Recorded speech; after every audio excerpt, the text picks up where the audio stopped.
Painted painless learning. હવે શું કીધું ધ્યાન રાખો. એક કુટીર ઉદ્યોગમાં એક દિવસમાં કેટલાક રમકડા બનાવે છે? કેટલા રમકડા બનાવે છે એ કીધું નથી, એટલે આપણે ધારી લઈએ કે ભાઈ રમકડાની સંખ્યા બરાબર x. બરાબર ને? શું કરીએ છીએ આપણે? રમકડાની સંખ્યા બરાબર x. રમકડાની સંખ્યા કેટલી છે? x. અહીંયા લખી નાખું ધારો કે.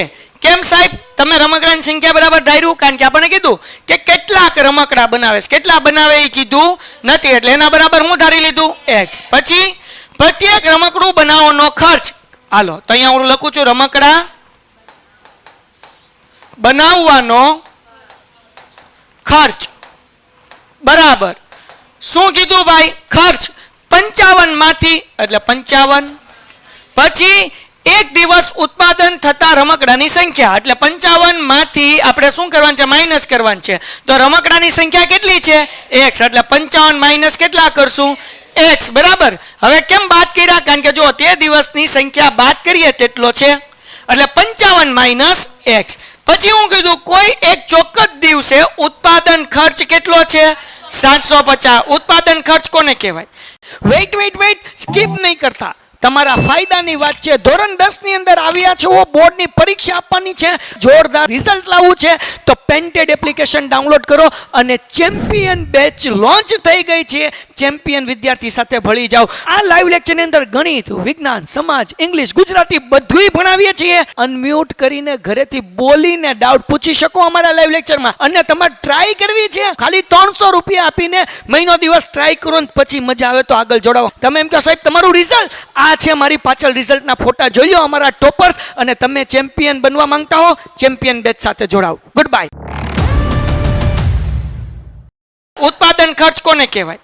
આ મને એક બુક બનાવવામાં 5 રૂપિયા લાગી ગયા, તો 10 બુક બનાવવામાં કેટલા લાગે? એક બુક બનાવવાના મને 5 રૂપિયા લાગ્યા, તો 10 બુકના કેટલા લાગે? 50. તો આ બેયનો મેં શું કર્યો? ગુણાકાર. શું કર્યો? તો આપણને ઉત્પાદન ખર્ચ આપ્યો 750, એટલે આ બેયનો શું કરવો પડે? ગુણાકાર. તો શું કરવાનું? x કૌંસમાં 55 ઓછા x બરાબર કેટલો ખર્ચો થયો? 750. સમજાણું? આ બેનો ગુણાકાર શું લેવા કર્યું? અગર એક પેન 10 રૂપિયાની બને છે તો 5 પેન બનાવવાનો ખર્ચો કેટલો થાય? 50. તો 5 ગુણ્યા 10 કર્યા એવી રીતના. તો આ બેનો શું કરવાનો? ગુણાકાર. x ગુણ્યા 55 શું થાય? 55x માઇનસ x ગુણ્યા x, x નો વર્ગ બરાબર 700 ને આ માઇનસ છે x નો વર્ગ, એટલે એને પ્લસ કરવા હાટુ ક્યાં લઈ જાય? પેલી બાજુ. માઇનસ છે, આ બાજુ આવે તો 55x પ્લસ છે, આ બાજુ આવે તો માઇનસ 55x અને 750 એમનેમ. કોઈને આમાં કઈ ડાઉટ? બરાબર કહીને કેટલા મૂકી દેવાના? 0. હવે અવયવ પાડીએ, પણ સમીકરણ હું વ્યવસ્થિત લખી નાખું. શું લખું? x નો વર્ગ વત્તા 750 બરાબર, મેં બરાબર ને આ બાજુ 0 લખી નાખ્યું. પેલા અને છેલ્લા પદનો ગુણાકાર. x વર્ગ આગળ કાંઈ નથી, એટલે કેટલા? 1. છેલ્લું પદ કેટલું છે? 750. 750 એકા બે સંખ્યા આવી, એનો ગુણાકાર 750 થાય, પણ એનો સરવાળો 55 થાય. તો આવી તો આપણને ખબર હોય નહીં, એટલે શું કરવાનું? અવયવ પાડવાના. ધ્યાન રાખો, અહીંયા પાડું છું ભાઈ. 750 ભાગ્યા 2 કરું, 2 તેરી 6, 7 માંથી 6 જાય એટલે 1 વધે, પાછળ છે 5, 2 સત્તા 14, 15 માંથી 14 જાય એટલે 1, પાછળ છે 0 એટલે 10, 2 પંચા 10. તો હવે તો અહીંયા પાંચડો છે એટલે એકી સંખ્યા કહેવાય. તો ભાઈ 3 આરે ભાગ હાલશે? તો કે કેમ ખબર પડે? હાલે.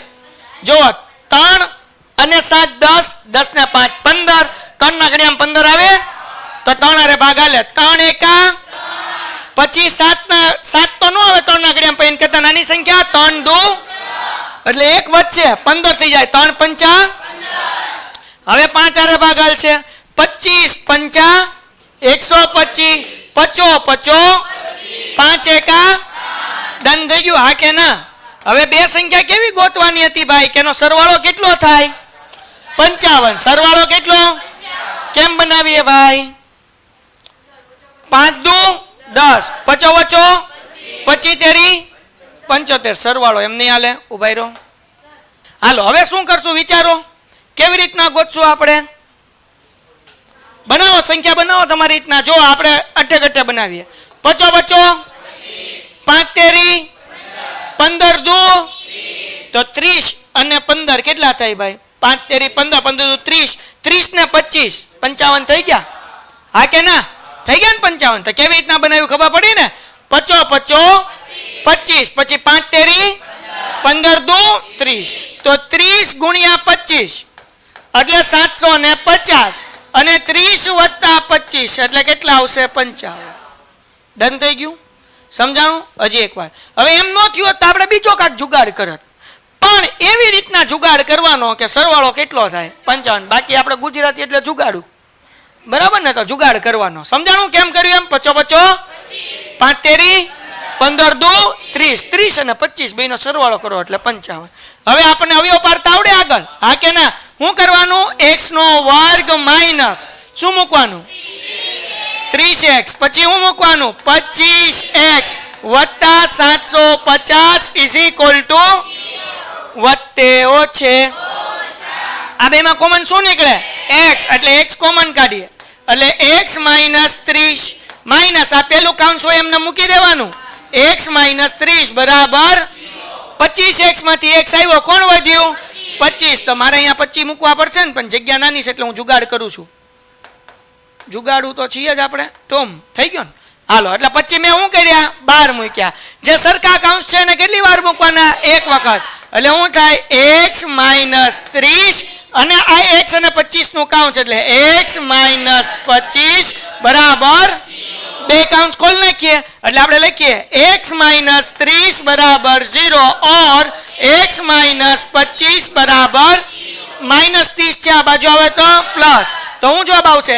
x બરાબર 30 और આ માઇનસ 25 હતા, આ બાજુ આવ્યા એટલે પ્લસ. બે પ્લસ માં જવાબ આવ્યો.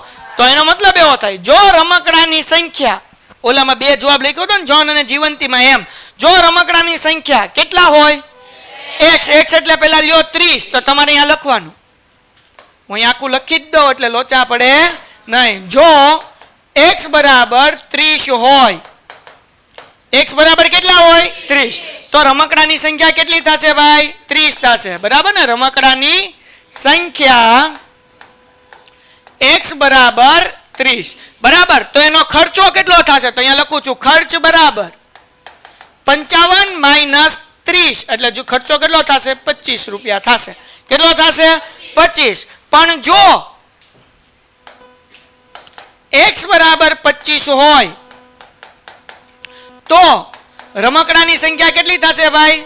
રમકડાની સંખ્યા બરાબર x, બરાબર ને? રમકડાની સંખ્યા બરાબર x અને x બરાબર 25 અને ખર્ચો કેટલો થાય ભાઈ? તો કે 55 માઇનસ 25 ઇઝ ઇક્વલ ટુ 30. કારણ કે બે પ્લસ માં આવ્યા એટલે ક્યાં તો રમકડાની સંખ્યા 30 હશે, ક્યાં તો 25 હશે. કારણ કે બે પ્લસ માં, જો એકાદો માઇનસ આવ્યો હોત તો પ્લસ હોય એ જ જવાબ ગણત, પણ અહીંયા બે જવાબ પ્લસ માં આવ્યા એટલે આપણે બે લખવું પડે, જો અને તો, નહીતર અડધો માર્ક્સ આપણો કપાય.